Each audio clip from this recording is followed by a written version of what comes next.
RPG 그대로의 RPG 불멸의 전사 2. Welcome back, everybody, to SPL Pro League on Monday. I am Valdez. With me is GTR today. We're having some fun. If you're just joining us now, you missed Samsung roll over SKT. Yeah, huge surprise there by Samsung Galaxy rolling over SKT, as you said, 3-0, and it was all stomps those 3 games that they played. But we're here at KT versus MVP. Choya is finally back. It seems that he's finally discharged from the hospital. Looks like a broken foot. Yeah, something like that. Might be ankle, one of those things. I hate those casts, man. But anyway, got TY versus DeParture up first. And this is kind of an interesting one because TY, don't forget, he just lost yesterday in the GSL finals, right? So he must not be feeling too good. And DeParture was that one guy on MVP that actually showed some promise and was doing better and better the more we saw him. Yeah, and we also have to remember that TY did lose to Dark on Orbital Shipyard. I believe it was either last week or the week before. And with that game, there's a lot of data that DeParture can work from, figure out the flaws of TY's play, and figure out a plan to take the game. But that being said, TY is TY. There's the GSL champion, there's Zest on Zest camera. just chilling, yep, taking a sip from his drink from the Holnanen bar up here on the 2nd floor. The free drink from the bar that you can get here if you're here at the studio. Yeah. There's actually a lot of people with the free popcorn around us, so. Yeah, the popcorn's good. I like that they switched back to the butter popcorn. I love butter popcorn. That's my favorite one. They had caramelized one. Yeah, we'll do a plug right here. Yeah. This is the popcorn you SK can get. Telecom sponsors this tournament, guys, if you didn't know. They also provide some great popcorn, so we're happy with that. You can get some if you come down. I know everybody in the Twitch chat is spamming sellout right now. If it's not in sub mode, that's fine. We're just enjoying our popcorn here. Yeah. As besides popcorn talk, actually I'm quite lost. Let's just keep talking about popcorn. Like, do you like caramel popcorn? Do you like colored popcorn? Have you ever tried cheese popcorn? No. That tastes kind of okay. I've only had cheese salted powder. and buttered and the colored popcorn. I like That's the way weird. you say buttered. You say it like buttered. Like a butt. Yeah, buttered. I like that a lot. Guys, we got a matchup here, of course. More Starcraft. KT Rolster versus MVP Chicken Maru. TY versus DeParture to start. Jokti versus Gumiho. Zest versus Ryung, and then Stats versus Blaze. Good to see Jukji back in the KT lineup because we have seen players like Lenok, like Lacera, take that 4th place in that team. But looks like the KT staff have a bit of faith in Jukji here, but he is against a very tough opponent in Gumiho. KT's been struggling with their Zerg lineup for a long time. They've tried to add new players like Lenok, like Life, like Lacera, right? But none of them seem to stick, if you know what I mean. Yeah. So they're just like, okay, we're just going to play 2 Terrans, 2 Protoss, and we'll see how that goes. As we see here, our first matchup for KT versus MVP is going to be TY versus DeParture. And as good as TY is, we mentioned this during the SKT versus Samsung game, he has a 50% record in Pro League, and you're wondering, what? Like, what?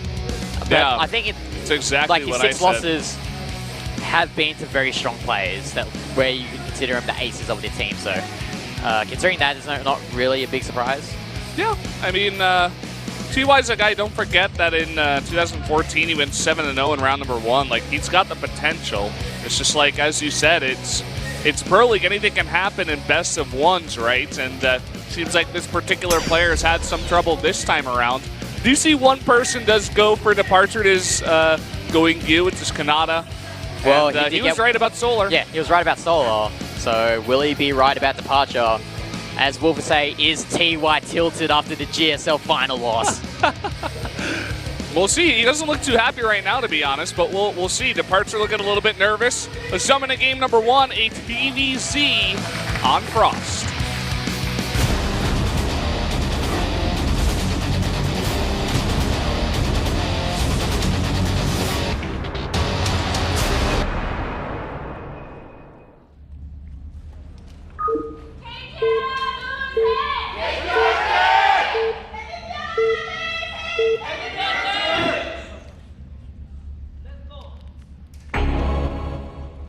Down here in the bottom right, in the red from KT Rolster, the Terran player, it is TY.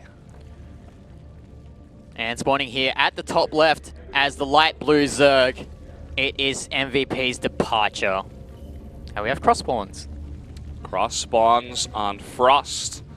I think Frost is now our biggest map. Yep, with Right. Ruins of Ceres being lost out there into the abyss of the Pro League map pool. Yeah, to get retired, of course. We'll see if it ever comes back. I mean, Frost is back, right? So maybe in like 2018, StarCraft 3 Pro League or something.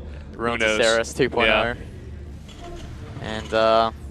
And no surprises here from both players. TY going for that Reaper opening, most likely, and DeParture is droning up to get that expansion up as he's right there. I think that's from yesterday. Yeah, that was from yesterday. Yeah. So, didn't throw that out even though TY did lose. Yeah, I think the sign does say, unless there's a different verb that's Jida, I think it says the guy that doesn't lose, TY, and that's kind of... Ironic. yeah, I'm like, why would you bring that here, actually? That's kind of embarrassing, but I don't know. I'm sure it's fine. The guy is just a fan of TY. And this map, it's going to take a little while before we do get around to playing. What do you feel about DeParture nowadays? I mean, the guy is like 8-21 and probably he's 3-5 this time around, which is a lot better than he did in the past, obviously. But do you feel like he's a guy that we will eventually see reach some kind of decent level where he's pretty consistently winning, or do you feel like he's just going to be one of these younger players that never really makes his mark? Well, in terms of Pro League, I felt like DeParture was their ace player for a period of time. But then players like Gumiho and Ryung, they just shot out nowhere, honestly, and then became the star players on the team. And it feels like Ryung and Gumiho have overshadowed the efforts, I guess, of DeParture. And what were you saying about, is he ever going to break out of his, like, he's an up-and-comer. Will he be always an up-and-comer, or will he be a superstar? And honestly, I think he'll always be an up-and-comer. I don't think he has what it takes, at the moment at least, from what I've seen, to take the next step and be a perennial Codesser or a SSLer. Yeah, I mean, it's definitely hard to say. I like put you on the spot a little bit there, especially for a guy like this who's been around and obviously hasn't had too much success. But some players, it takes them a while to get really good. Some players, they get really good really fast. And you could tell right from the beginning, like, oh, this guy's going to be really good. Like someone like Dark, he finally reached that potential where he's known as one of the best players in the world, best Zerg in the world, right? But DeParture, to me, I feel like even though he's had some experience, he still looks nervous in the booth. He makes like nervous mistakes, like weird little mistakes here and there. And as if he could hammer that out and become more consistent, I feel like he would reach a decent level at least. And maybe from there he could move up in the ranks. But ever since the start of StarCraft Pro Gaming, and especially Pro League, we've always had so many players that have been what we call here practice bonjours, who are just so good in the practice house. All the top players ask for them to practice with for the individual leagues, but they just can't put it together on camera. And we haven't really seen enough of DeParture yet to make that assumption if it's nerves or not. But we'll just have to wait till the year ends out and see how DeParture's record is in Pro League, how he does in individual leagues as well, to make a full evaluation of him. Yeah, I mean, at least he's on a team where he gets played a lot, right? He comes out all the time for MVP, nearly every single day. You can see he's already played 8 games so far in this Pro League, and he's looking better than the other years, that's for sure. But we'll see how it happens, where he does evolve to as a player. We do have some harass coming down here by TY, but lots of queens already being made. Yeah, and you note the expansion pattern here from DeParture, going for that expansion down below him rather than the one right of him. It suggests that he wants to get that creep spread out to TY's base as quickly as possible rather than going for the safe option of that expansion at the right of his base. And we do have a Banshee that has come out and an Armory pretty quick here. Could be a decently aggressive build from TY, although he is making a 3rd command center. Well, we did see a Thor yesterday, so we could see a Thor from TY, Kappa. Well, I mean, it's getting nothing's impossible. Shells. Yeah, and lots of extra Liberators here. This is definitely not going to be a standard build, I This feel. could be Marauder help at timing from with a TY. third CC. I'm like, I don't know. I yeah. don't know. Well, he is going to move this barracks away. Did he cancel that concussive shell? Or I did think it research? finished. Okay, finished. No, it didn't. He actually canceled it. Okay. Oh, he was pretending it was stem for the Overlord. Okay, and now he's gonna swap it. Let me check where the armory is actually. It's hidden behind the natural gases. Okay, so that was just a complete fake there from DeParture, and well, I guess stim is a given for the play for DeParture, but okay, he's gonna see these Hellions now. We'll see how he reacts to this. He's pumping a lot of Zerglings, but they're not gonna help against these Hellbats now. And here comes the Hellbats. Look at this. There's not really all that much here. He's desperately making a spine crawler. He has really overmade queens. He's got 6 of them. I don't mean that in a negative way. He's got a lot of queens to help in the defense, but not much else. Fancy taking some fire from that Spore, and these Hellbats are getting surrounded. The queens have enough energy here, I feel, to push back these Hellbats. Looks like that third base, though, is taking a lot of damage. And in the main and the natural, there are 2 Liberators. Yeah, I mean, those Hellions... Oh, they're actually chasing these drones away from the third base. I was going to say before that the Hellbats were just sitting there in the middle of the map doing nothing and getting shot by the Queens, but these Liberators doing so much work as well. Oh, yeah, this is just so much damage. Repositioning both of the Liberators, too. Denying more and more mining time. 27 drones have already gone down.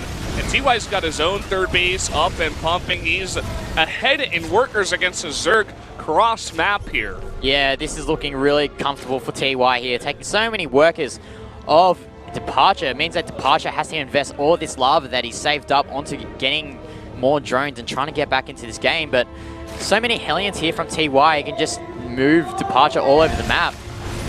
Well, the Hellions are coming back in here, and there's so many drones bunched up. Some Lings are going to delay this, but there's really not that much else here for the defense. Coming in and roasting more and more drones. Looks like he will lose these Hellions after all, but doing more consistent damage. Yeah, the damage has been done. TY is 8 workers ahead, and more Liberators are just swarming across the map here for TY. Another one here at the main base of DeParture, and DeParture has no answer for this. Where are the Queens? All the Queens at the front trying to defend, and they're all bunched up. Finally, he's beginning to move some of these Queens into the main and split them up. But now another Liberator comes in. Reactor Liberators are very hard to deal with. Yeah, those Liberators come out so quickly, and when you're trying to multitask between a couple of bases and try and defend from these Liberators, they just do way too much. If you don't deal with it properly, they just do way too much damage. Yeah, I mean, look at this. Now another 23 drones have come down.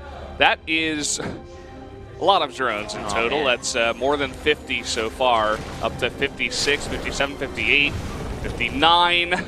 It's kind of getting out of control by this point. It's like we're watching Sesame Street here and we're learning how to count because these are so many drones being killed here. Yeah, we're going pretty high. I mean, this is getting kind of complicated. Yeah. But look at this again. God. Just more and more. And DeParture, he doesn't even really have an economy to do this. To deal with this. He's trying to run by some Lings now. There's no defense, lining up all the drones now, getting more and more kills, up to 45. Oh, TY, after yesterday, he came out with a vengeance to just destroy this poor Zerg.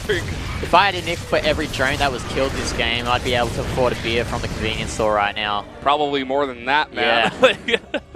I mean, even the the Banshee speed upgrade coming from TY. This is just a world of hurt coming from TY. He's not even going for Bio. We're going to see Sky Terran here with those Hellions as well. We saw TY actually do this against, I believe it was Biol and King Sejong Station, but Biol dealt with it quite well, but DeParture obviously a tier below, or tier 2 below Biol, and he's not looking too good for DeParture here. And I like the opening that TY used too. Even on the map this big, he's like, no, Hellions are really fast. So you got Liberators are also fast, so they can fly across the map, and you start off with a lot of harassment, and then you eventually, you're expanding behind it, you eventually add more production facilities. And look at this gigantic army.